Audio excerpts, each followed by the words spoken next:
the very I was to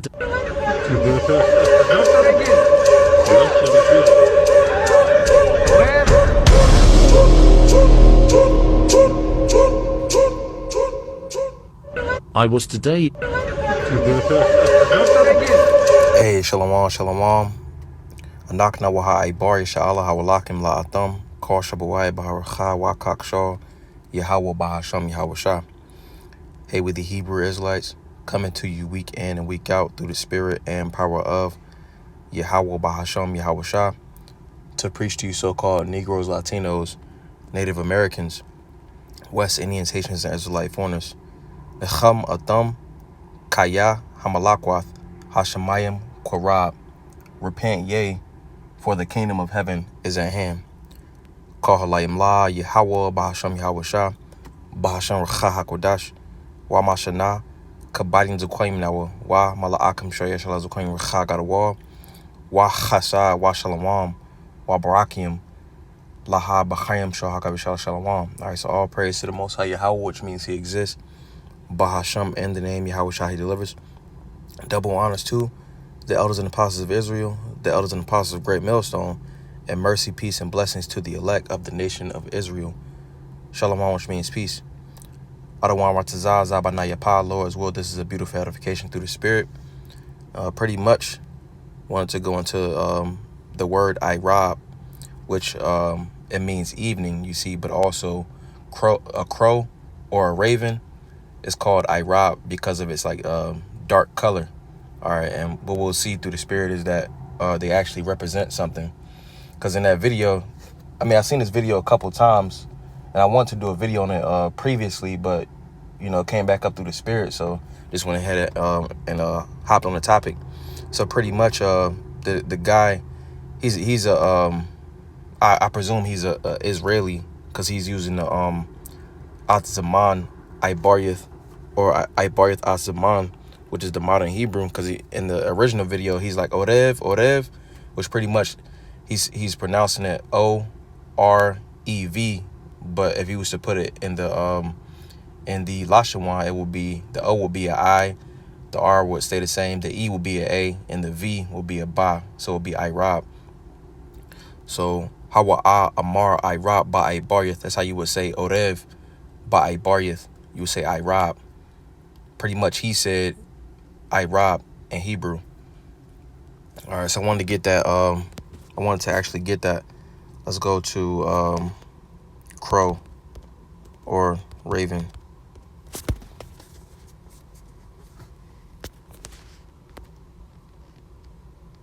And this would be a part one. Just gonna touch on that briefly.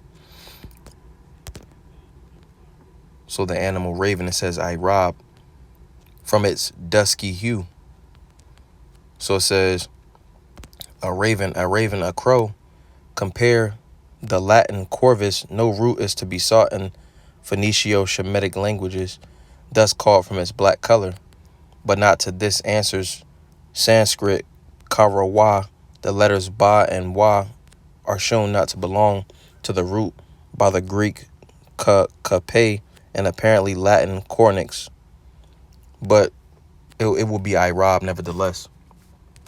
All right, and let's actually go into that, because this has a multitude of meanings. Irab goes into raven or crow, and it also goes into to become evening, grow dark, to spend the evening, do at evening. Says to grow dusky at sundown, salat. Says to set as the sun, to draw towards evening. So pretty much, actually, I'm gonna get something else. Let's get the symbolism. I put in on Google, what do crows symbolize? Transformation and change. And pretty much when you look at the East compared to the West, the word West, Irab or Ma-Irab, gets its root word from the evening, which pretty much represents a change. Change from what? From the Eastern ways. So it represents the darkness of it. Irab goes into a change. It says transformation, because pretty much what's coming next? What's coming next is going to be the rulership of Yaikwab, the 12 tribes. All right. So it's going to be a transformation. A transformation is going to take place. All right. Let's go down some more. It says crows are often associated with death and considered messengers from the other side. So they're associated with death. All right, Esau, Edom, his kingdom is dying, and we can see that. All right, it says, what do crows symbolize? It says in modern Western culture, crows symbolize death. So in modern times, it represents death. It says crows have long been viewed as symbol of death and darkness, as we got from the root word Irab. So here's something I got written down. Irab Orev, which means crow or raven from its dusky hue. All right. Ba'at Zaman Itium Irabium, which is in modern times, crows represent change, transformation, and death. All right. In the video, we see that the crow was taking down the Israeli flag, which represents the change of rulership and the downfall of Esau's kingdom. All right, because pretty much, the Lord used those animals on those videos, and that's what it represents through the Spirit. You see. So let's get some precepts. This is the Hoyim, also Psalms, chapter 50, and verse 7. It says, "Hear, O my people, and I will speak, O Yesha Allah, and I will testify against thee. I am the Most High, even thy Most High, thy God, thy power. I will not reprove thee for thy sacrifices or thy burnt offerings, to have been continually before me. I will take no bullock out of thy house, nor he goats out of thy folds. For every beast of the forest is mine, and the cattle upon 1,000 hills. I know all the fowls of the mountains, and the wild beasts of the field are mine." So the Lord, everything is the Lord's. You see, and nothing goes against his will. You see, and it was the Lord's will to use that crow, that particular crow, and to get it on that video. You see, let's get another one. This is Ayawab, also Job, chapter 12, and we can get verse 7.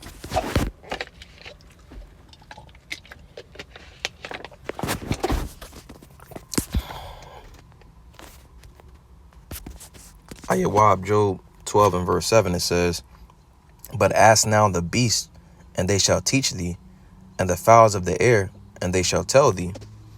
All right. So we can learn things from the animals. All right, let's go into this word to teach, because it goes into Yerah.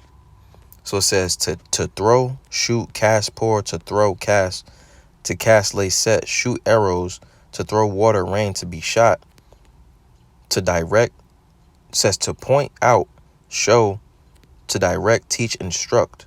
All right, let's go into the Strong's definitions. It says properly to flow as water, transitively to lay or throw, especially an arrow, to shoot, figuratively to point out as if by aiming the finger, to teach, archer, cast, direct, inform, instruct, lay, shoot, teacher, teaching through. All right, and pretty much the point that I wanted to grab was, it says to point out as if by aiming the finger. So ask the animals, and they shall teach thee. All right, they're going to point out what's being said through the Spirit. You see, and what's being said through the Spirit, Ma'amar Haracha, what saith the Spirit? You see, the Spirit is saying, hey, Esau's kingdom is going down. We see in the dollar, that's going down. All right, they're switching over to that new currency, the CBDCs. You see, going over into the Karagma, you see, but we see, and Esau sees as well, that his kingdom is being taken down. All right, and let's keep going. Let's get Salak. I also wanted to say Yarah. All right, the Spirit is pointing out, hey, it's a change and a transformation coming. All right, because it's going to be a transfer of rulership. All right, when you go into the word trans, actually, let me see, if I'm not mistaken, trans goes into change. So change of formation. You see, actually, let's get it in the,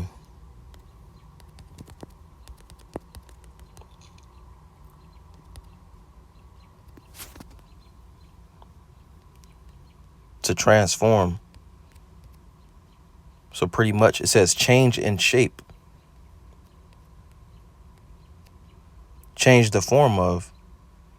All right, so we know that everything is going to be reformed. Everything is going to be refreshed when the Lord comes back.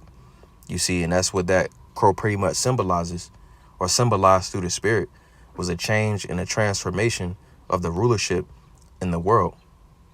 Ha'aratazah in the world, all right, or in the earth. All right, let's get another one. And this will be the last precept. Actually, no, I'm going to get two more. This is Mashallah, also Proverbs. Chapter 6 and verse 6, it says, go to the ant, thou sluggard. Consider her ways and be wise. So pretty much, you can learn things from the animals, you see. But the point that I wanted to get was that you can learn things from the animals, but then also that, you know, sometimes animals are used to convey messages, you see.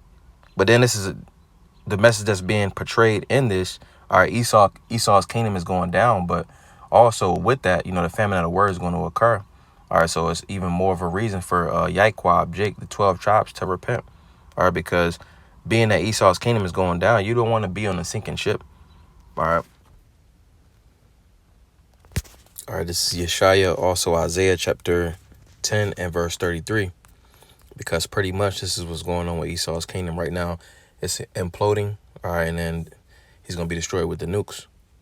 All right, so this is Yeshaya 10 and verse 33. It says, behold, the Lord of hosts, shall lop the bow with terror, and the high ones of stature shall be hewn down, and the haughty shall be humble. So we saw that, you know, the Lord used the particular crow, you know, to symbolize the downfall of Esau's rulership.